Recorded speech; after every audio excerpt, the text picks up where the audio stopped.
Okay, Assalamualaikum warahmatullahi wabarakatuh, and good morning, everyone. My name is Ahmad Zulhakimi bin Maidi, and today I will be presenting my individual assignments for Principle of Transport TPT 251. My presentation, as you can see, focuses on the fundamental concept of rail transportation within the Malaysia context, exploring its characteristics, infrastructure, and the stakeholders that drive the industry forward.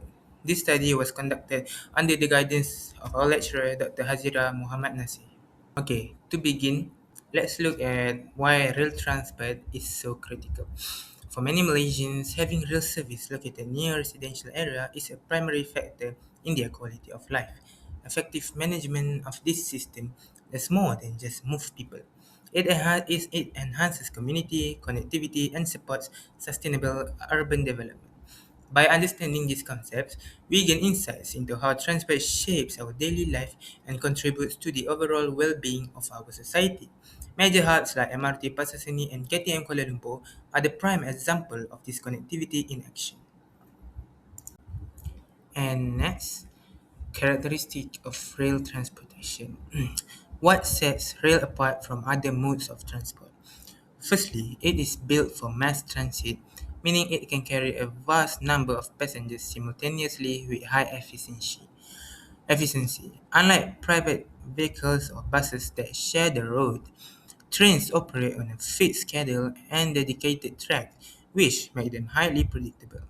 This specialized infrastructure allows the system to move large populations smoothly and consistently, which is the backbone of any major city. And next, we have advantages of rail transport. The most significant advantage for the commuters is time saving.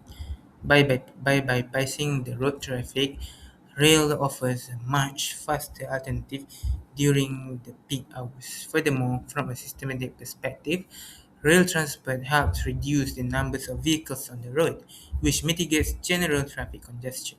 It is a reliable mode of travel that allows people to plan their day with confidence, knowing they won't be stuck in a gridlock.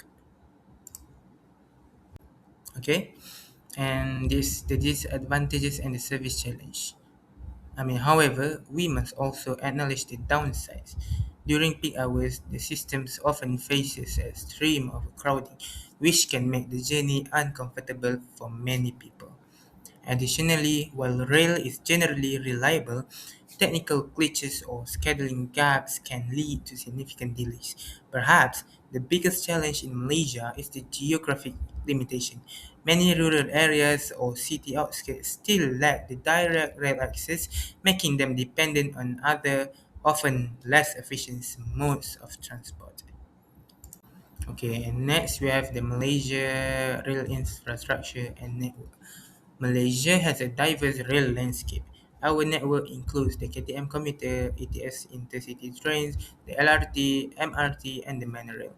These lines are integrated through major interchange stations like KL Central, and Bandar Tasik Selatan, which act as the hearts of the Klang Valley Transit. Beyond the city, the ATS connect us to northern and southern states like Penang and Johor Bahru. Okay, next we have the National Transport Policy. The government vision is outlined in the National Transport Policy 2019 to 2030. This policy is a roadmap to make our transport safer, more efficient, and environmentally friendly. It focuses on three main areas: upgrading existing old infrastructure, expanding the network with new lines, and most importantly, improving intermodal connectivity. This means making it easier for a passenger to move from a train to a feeder bus or a pedestrian's walkway without any hassle. Okay, next we have the issues, challenge, and the future outlook. While rail transport continues to play an important role in Malaysia's urban mobility, several operational challenges still remain. Overcrowding at busy stations is still a major issue during peak hours, affecting passengers' comfort. In addition, aging tracks and train sets require frequent maintenance, which can occasionally disrupt daily services. There are also gaps in connectivity, as better integration between rail lines and other transport modes is needed to ensure smoother journey.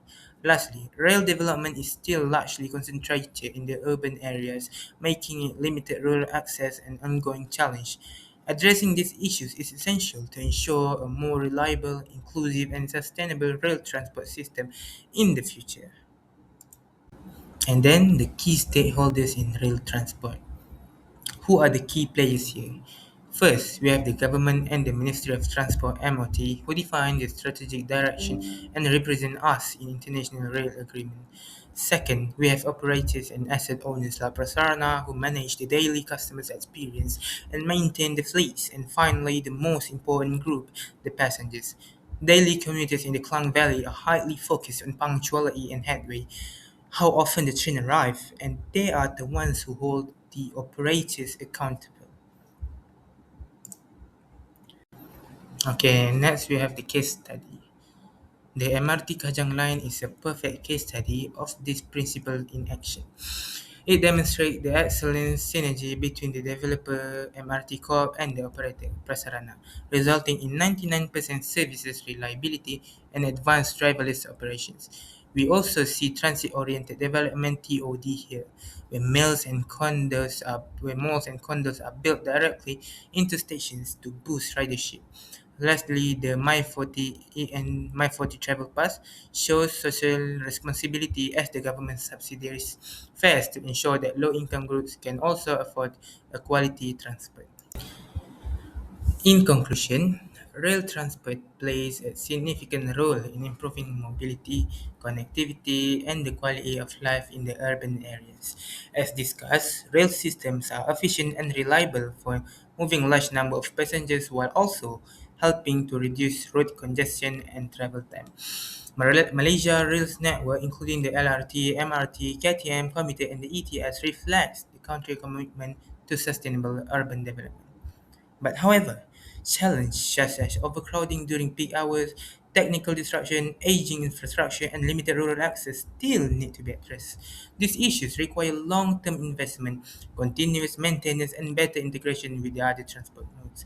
The MRT Kajang line demonstrates how strong collaboration between the government, operators, and the community can still improve service reliability and accessibility.